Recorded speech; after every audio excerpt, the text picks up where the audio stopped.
قربانی کے فضائل، قربانی کے مسائل وہ آپ نے اساتذہ کرام سے جمعہ کے خطبات کو علماء سے سن رکھے ہیں۔ میں قربانی کے حوالے سے چند ایک باتیں، شبہات، اعتراضات جو قربانی کے عمل پر کیے جاتے ہیں میں وہ آپ کے سامنے بیان کرنا چاہتا ہوں۔ فتنوں کا دور ہے، اینٹ اٹھاؤ پتھر اٹھاؤ تو نیا فتنہ نمودار ہوتا ہے۔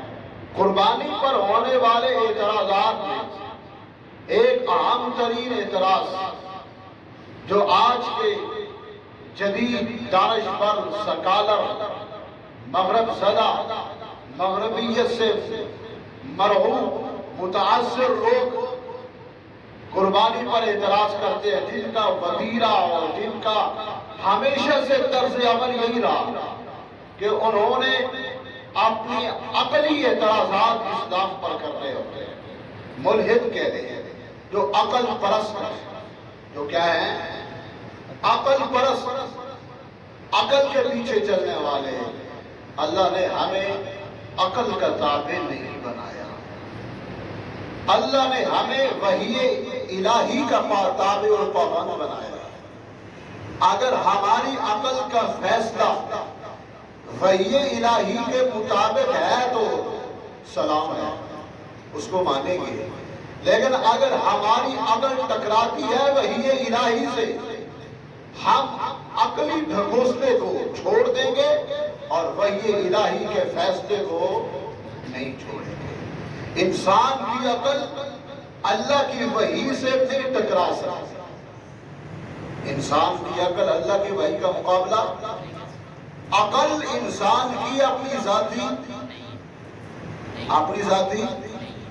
نہیں ہے۔ کس کی عطا کی ہوئی ہے؟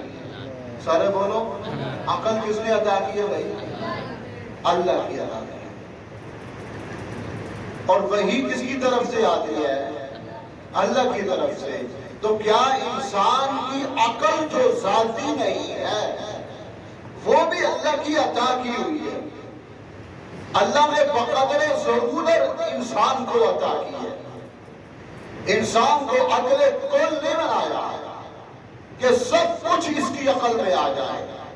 انسان کو اللہ نے اتنی ہی عقل عطا فرمائی ہے جس کی انسان کو ضرورت ہے۔ تو اللہ کی عطا کی ہوئی عقل کا فیصلہ کبھی بھی اللہ کی وحی سے ٹکرا نہیں سکتا، اس کا مقابلہ نہیں کر سکتا۔ ملحدین کا، بے دینوں کا، جدید دانشوروں کا قربانی پر جو اعتراض ہے، ان اعتراضات میں سے ایک اعتراض یہ ہے کہ قربانی میں بے مقصد مال ضائع کیا جاتا ہے، جانوروں کا خون بہایا جاتا ہے، بجائے بلا مقصد مال ضائع کرنے کے، جانوروں کا خون بہانے کے، اسی مال کو رفاہ عامہ کے مفید کاموں میں خرچ کیا جائے، یعنی اس رقم کو ڈونیٹ کر دیا جائے، صدقہ کر دیا جائے۔ غریب عوام جو 2 وقت کی روٹی کے لیے ترستے ہیں، یہی رقم جو اجتماعی قربانی میں آپ 22, 25 یا 30 ہزار یا بڑا جانور 1 لاکھ 1.5, 2 لاکھ کا خرید کے یا بکرے اور دمبے کی شکل و صورت میں 50, 60, 70, 80 ہزار کا خرچ کر رہے ہیں، بجائے جانور ذبح کرنے کے اسی رقم کو آپ غریب پر صدقہ کر دیں، اس کی ضروریات پوری ہو جائے گی۔ یہ جدید دانشوروں کی طرف سے جو ہے قربانی کے عمل پر ایک شبہ ہے، اور عام سادہ لوگ، دین سے بے خبر لوگ جو ہے جب یہ بات سنتے ہیں تو اس سے بڑے متاثر ہوتے ہیں کہ بات تو دل لگتی ہے، بات تو دل لگتی ہے۔ جواب، قربانی کا حکم دینے والا کون؟ ذرا بولو، اللہ۔ انسانوں کو پیدا کرنے والا کون؟ انسانوں میں غریب اور امیر کے طبقات بنانے والا کون؟ نحن قسمنا بینہم معیشتہم، اللہ فرماتے ہیں معیشت، اسباب معیشت کو لوگوں میں ہم تقسیم کرتے ہیں، ان کے اندر ہم درجات متفاوت رکھتے ہیں کسی کو مال زیادہ دیتے ہیں، کسی کو مال کم دے دیتے ہیں تاکہ وہ آپس میں ایک دوسرے سے کام بھی لے سکے۔ تو لوگوں میں امیر اور غریب کے طبقات بنانے والا بھی اللہ، قربانی کا حکم دینے والا بھی اللہ۔ تو جناب یہ اعتراض سب سے پہلے اللہ کے حکم پر ہے کہ اللہ کو پتہ نہیں تھا کہ میں بجائے قربانی کا جانور ذبح کروانے کا حکم دینے کے غریبوں پر صدقہ کرنے کا حکم دے دوں تاکہ غریبوں کی بھی مدد ہو جائے۔ جس اللہ نے امیر اور غریب بنائے ہیں اس اللہ نے غریب کے ہوتے ہوئے یہ حکم نہیں دیا کہ تم قربانی کا جانور ذبح کرنے کے بجائے غریبوں پر صدقہ کر دو، بلکہ اللہ نے قربانی کا جانور ہی ذبح کرنے کا حکم دیا۔ پتہ چلا اللہ کو بھی مقصود اور منظور یہی ہے کہ تم ان 3 دنوں میں جو ہے میرے نام پر جانور ذبح کرو۔ نمبر 2، اللہ کی شریعت کو اللہ سے لینے والے، اللہ سے لے کر انسانوں کو سمجھانے والے اللہ کے حبیب جناب محمد رسول اللہ صلی اللہ علیہ وسلم ہیں۔ آپ صلی اللہ علیہ وسلم کے زمانے میں غریب تھے یا نہیں تھے نا، بلکہ آج کی بنسبت زیادہ غریب تھے۔ صاحب ثروت لوگ تھے صحابہ کرام میں، لیکن وہ تھوڑے تھے اور غریب لوگ کم تھے۔ تو اس وقت غریبوں کے ہوتے ہوئے نبی پاک صلی اللہ علیہ وسلم کا اپنا عمل کیا رہا، صحابہ کرام کو کس کام کا حکم دیا، اور حضور علیہ السلام کے دنیا سے پردہ فرمانے کے بعد خلفائے راشدین کا کیا عمل رہا، وہ سب کا قربانی ہے۔ وہ کیا ہے؟ عن ابن عمر رضی اللہ عنہ اقام رسول اللہ صلی اللہ علیہ وسلم بالمدینہ 10 سنین یضحی کل سنۃ، 10 سال اللہ کے حبیب نے مدینہ میں قیام فرمایا ہے، ہر سال قربانی کرتے تھے۔ وہ مدینہ، جس مدینہ میں جو غریب لوگ تھے وہ اتنے تنگ دست بھی تھے کہ ایک صحابی نے بکرے کی سری گھر سے صدقہ کی اور قریب پڑوسی صحابی کو دی کہ یہ ضرورت مند ہے، یہ غریب ہے، اس کے گھر میں فاقہ کشی ہے۔ اس کے گھر میں گئی، اس نے اگلے کے بعد بھیج دی کہ یہ غریب ہے، اس نے اگلے کے بعد بھیج دی کہ یہ غریب ہے، اس نے اگلے کے بعد بھیج دی کہ یہ غریب ہے۔ 7 گھروں کا چکر لگا کر اسی صحابی کے گھر میں وہ بکرے کی سری آئی جہاں سے پہلے ابتدا میں چلی تھی۔ یہ سارے غریب تھے، یہ سارے کیا تھے؟ غریب تھے۔ کیا آپ نے وہ واقعات نہیں سنے کہ اللہ کے نبی نے اعلان فرمایا کہ ایک رات کے مہمان کی مہمان نوازی کون کرے گا؟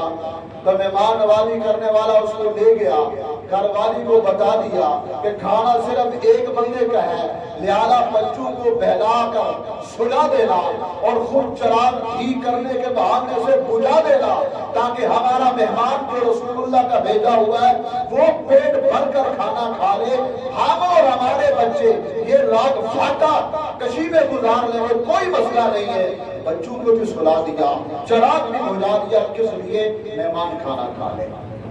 جس گھر میں میاں بیوی اور بچے ہیں ان سب کے ہوتے ہوئے صرف ایک فرد کے گزر بسر کا کھانا ہے، تو غربت تھی یا نہیں تھی؟ نا غربت۔ تو اس غربت کے ہوتے ہوئے اللہ کے پیارے حبیب کا عمل کیا تھا کہ ہر سال آپ کیا کرتے تھے؟ کیا کرتے تھے؟ بلکہ اس پر آپ کی تاکید کیا ہے؟ من وجد ساعة لأن يضحي فلم يضحي فلا يقربن مصلانا، جو قربانی کی استطاعت رکھنے کے باوجود بھی قربانی نہیں کرتا وہ ہماری عیدگاہ کے قریب بھی نہ پھٹکے۔ اتنی سخت بھائی، اتنی سخت ڈانٹ اللہ کے حبیب کی قربانی کا عمل نہ کرنے پر ہے کہ آپ کو غربت یاد نہیں آئی؟ آپ نے نہیں فرمایا کہ جو تم اپنی قربانی کو ڈونیٹ کر دو، غریبوں پر صدقہ کرو۔ پتہ چلا اللہ کو بھی منظور ان قربانی کی ایام میں قربانی ہی کرنا ہے۔ حضور علیہ السلام کو بھی یہی منظور ہے کہ ان ایام میں قربانی ہی کی جائے، اور پھر قربانی پر اللہ کی طرف سے جو اجر و ثواب کا وعدہ ہے، جو افضلیت کا وعدہ ہے، ان تمام چیزوں کو اللہ کے حبیب نے معلق کیا ہے، مشروط کیا ہے، وابستہ کیا ہے قربانی کے جانور کا خون بہانے کے ساتھ۔ حضور علیہ السلام کا فرمان ہے، ما عمل آدمی من عمل یوم النحر احب الى اللہ من احراق الدم۔ قربانی والے دن ایک مسلمان جتنے اعمال کرتا ہے، ان اعمال میں سب سے افضل ترین جو عمل ہے وہ قربانی کے جانور کا خون بہانا ہے۔ تو اس سارے اجر و ثواب کو اللہ کے نبی نے کس کے ساتھ مشروط کیا؟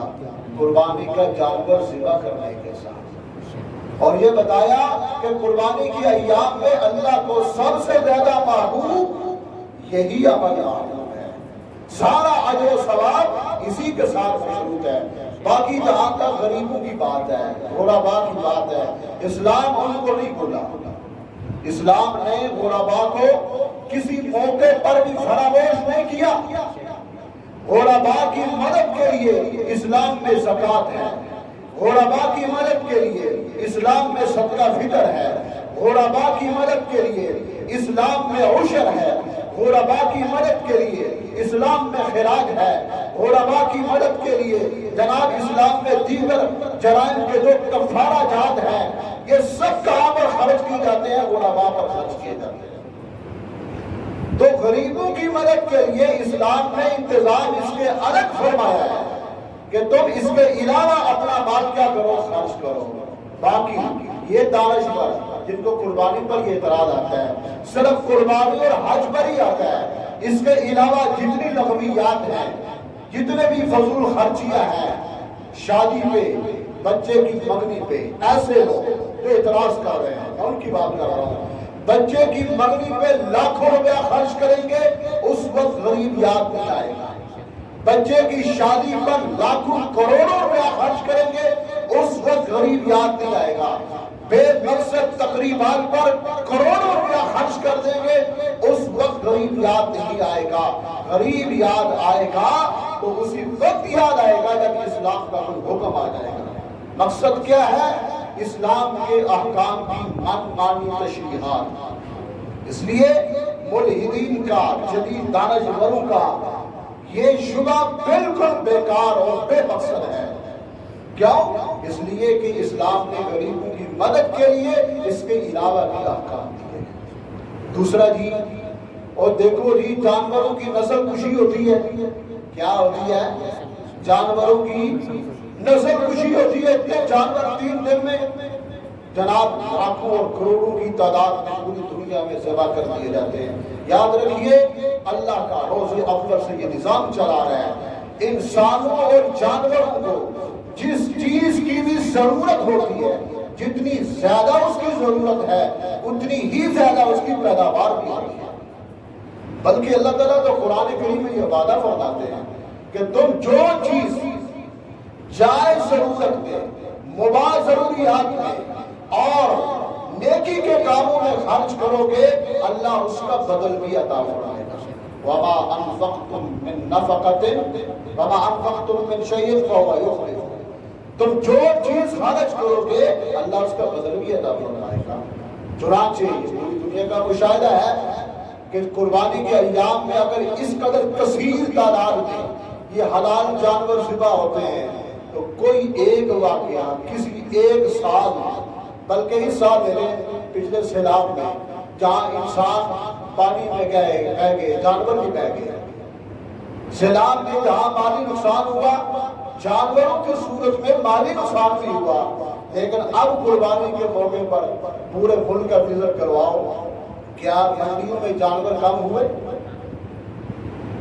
جانور کم ہوئے؟ جو سیلاب آیا تھا لہذا اس سال جانور کم ہے؟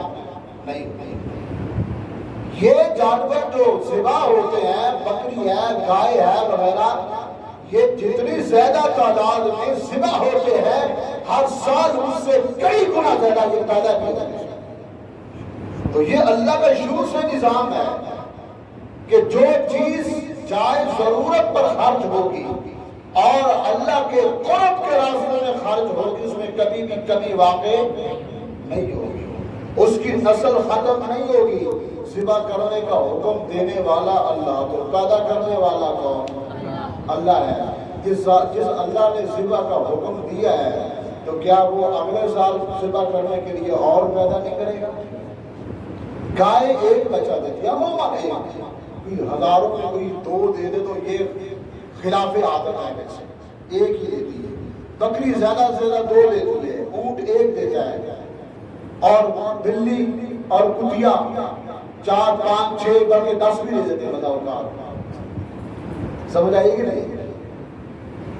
لیکن آپ کبھی بھی بلیوں کا ریوڑ نہیں دیکھیں گے، آپ کبھی بھی کتوں کا ریوڑ نہیں دیکھیں گے، اور بکریاں بکرے دمبے گائے وغیرہ لاتعداد ذبح ہوتے ہیں، لیکن عید کے اگلے دن جس گاؤں میں جاؤ آپ کو ہر چیز کا ریوڑ بھی نظر آتا ہے۔ اس لیے یہ شبہ بھی بالکل بے اصل ہے کہ جانوروں کی نسل کشی ہوتی ہے، جانور ختم ہو جائیں گے، جانور ختم نہیں ہوں گے، یہ اللہ نے شروع سے ہی نظام بنایا ہوا ہے۔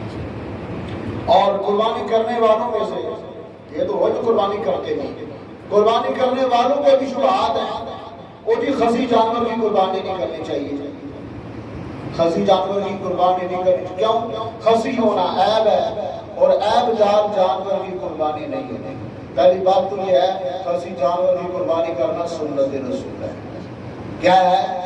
سنن ابن ماجہ کی، مسند احمد کی، سنن ابی داؤد کی روایات موجود ہے کہ اللہ کے نبی نے 2 سینگوں والے چت کبرے یعنی سفید اور سیاہ رنگ والے اور موٹے تازے اور موجود آئینی خصی دمبے خریدے، ایک اپنی امت کی طرف سے ذبح فرماتے اور ایک اپنی طرف سے ذبح فرماتے۔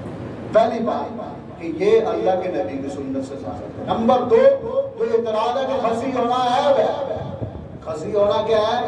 عیب ہے۔ یاد رکھیے خصی ہونا عیب تب ہے جب جانور سے نسل بڑھانا مقصد ہو، توالد و تناسل کے لحاظ سے تو خصی ہونا عیب ہے، لیکن ذبح کے لحاظ سے خصی ہونا عیب نہیں ہے۔ یہ قربانی کی ایام، یہ اللہ کی طرف سے بندوں کی مہمان نوازی کی ایام ہے، اللہ کی طرف سے بندوں کی مہمان نوازی کی ایام ہے، اور مہمان نوازی میں جو اچھا سمجھدار میزبان ہوتا ہے وہ اپنے مہمان کو اچھے سے اچھا کھانا کھلاتا ہے۔ خصی جانور کا گوشت غیر خصی جانور کی بنسبت اور زیادہ عمدہ اچھا ہوتا ہے۔ خصی جانور کا گوشت غیر خصی کی بنسبت زیادہ عمدہ ہوتا ہے، زیادہ اچھا اور لذیذ ہوتا ہے۔ تو اس لیے خصی ہونا یہ ذبح کے لحاظ سے عیب نہیں ہے۔ ہاں توالد و تناسل، جب نسل بڑھانا مقصود ہو تو پھر یہ عیب ہے، کیونکہ خصی جانور کی آگے نسل نہیں بڑھی گی، تو قربانی والے جانور کے آگے بچے مقصد ہوتے ہیں، اس کو ذبح کر کے بندوں کو کھلانا مقصد ہوتا ہے۔ کیا ہوتا ہے؟ کھلانا مقصد ہوتا ہے۔ اس لیے اس حوالے سے یہ عیب نہیں ہے۔ اللہ تعالیٰ ہم سب کو سمجھے۔